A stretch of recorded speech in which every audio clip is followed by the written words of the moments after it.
김희수 변호사입니다.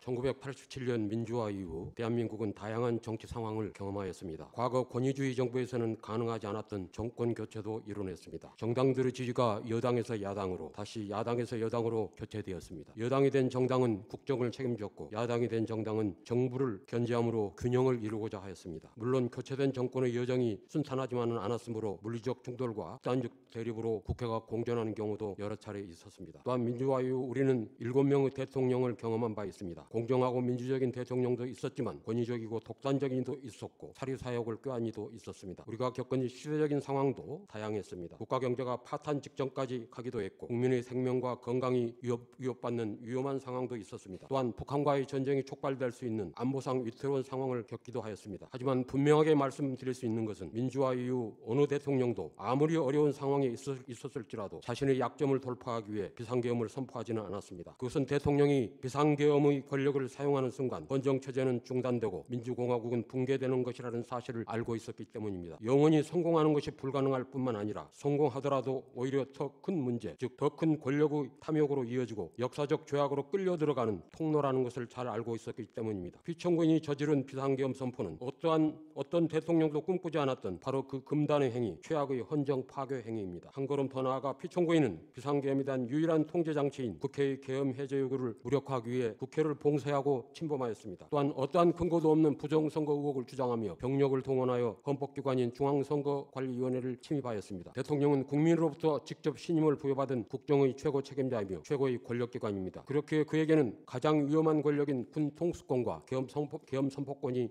부여되어 있습니다. 동시에 가장 중요한 과업인 헌법 수호 책무가 부여되어 있습니다. 만일 그가 자신에게 부여된 권력을 헌법에 대한 적극적인 공격에 사용한다면 헌정 질서는 크게 훼손되거나 파괴됩니다. 이것은 단순히 법치주의 원칙의 위반에 그치는 것이 아니라 민주주의 공동체 자체를 붕괴시키는 재앙이며 민주공화국에 대한 자해 행위입니다. 피청구인의 헌법 위반 행위들은 민주주의와 법치주의 기본 원칙에 대한 적극적인 헌정 파괴 행위였습니다. 그럼에도 피청구인의 태도는 어떻습니까? 반성과 느침이 없습니다. 거짓말과 헛소리, 궤변, 그리고 헌법에 반하는 주장을 늘어놓고 있습니다. 정당한 영장 집행에 저항하였고 극렬 지지자들을 선동하여 오히려 공권력에 대항하게 하고 있습니다. 이처럼 피청구인은 몇 년 전 그가 받았던 국민의 신임을 더할 수 없는 방법으로 배신하고 있습니다. 그래도 다행스러운 것은 대다수 우리 국민들에게 민주주의와 헌법의식이 몸과 마음에 배어있다는 것입니다. 피청구인의 유연적인 12.3 비상계엄이 실패할 수밖에 없었던 것도 바로 시민들의 이러한 살아있는 민주의식 덕분입니다. 우리들은 이 자리를 빌려 감사드리고자 합니다. 비상계엄을 무산시켜야 한다. 계엄 해제 요구를 결의하는 국회를 방어해야 한다는 일념으로 한밤중에 뛰어나온 용감한 시민들에게 감사드립니다. 그리고 국민들에게 무력을 행사할 수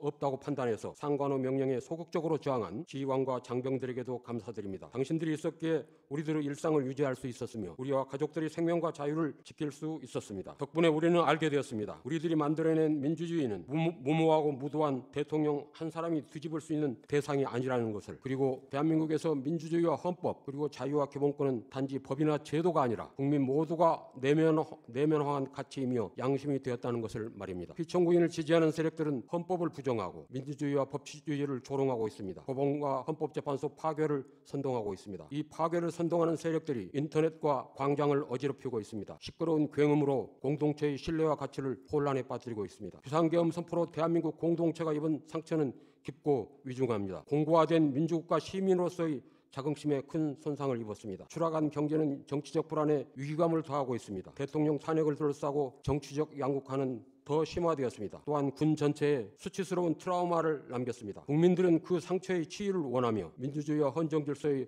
온전한 복원을 갈망하고 있습니다. 우리는 자신감과 용기를 가져야 합니다. 대한민국의 법치와 민주주의 시스템에 대한 의연한 신뢰를 가져야 합니다. 거스를 수 없는 국민들의 보편적인 합의로 민주주의와 법치주의를 완성하기 위해서는 많은 시간과 노력이 필요할 수도 있습니다. 우선 가장 중요한 일부터 한 걸음씩 해결해 가야 합니다. 그 첫 번째 과제는 바로 이 사건 탄핵 심판에서 공정하고 정의로운 결정이 내려지는 것입니다. 바로 대통령에 대한 파면 결정입니다. 만에 하나 헌법재판소가 피청구인에 대한 탄핵 심판 청구를 기각하여 피청구인이 대통령의 직무에 복귀하게 된다면 이는 더 큰 재앙을 불러오는 것으로 우리 공동체와 구성원 모두를 위험에 빠뜨리는 행위가 될 것입니다. 피청구인의 무모한 헌정 파괴 행위로부터 헌법을 수호하기 위해 헌법과 법치주의의 준엄함을 분명하게 보여줘야 합니다. 다시는 이러한 일이 재발되지 않도록 피청구인에게 엄중한 책임을 물어야 합니다. 그러므로 피청구인 윤석열 대통령에 대한 파면 결정은 신속하게 내려져야 합니다.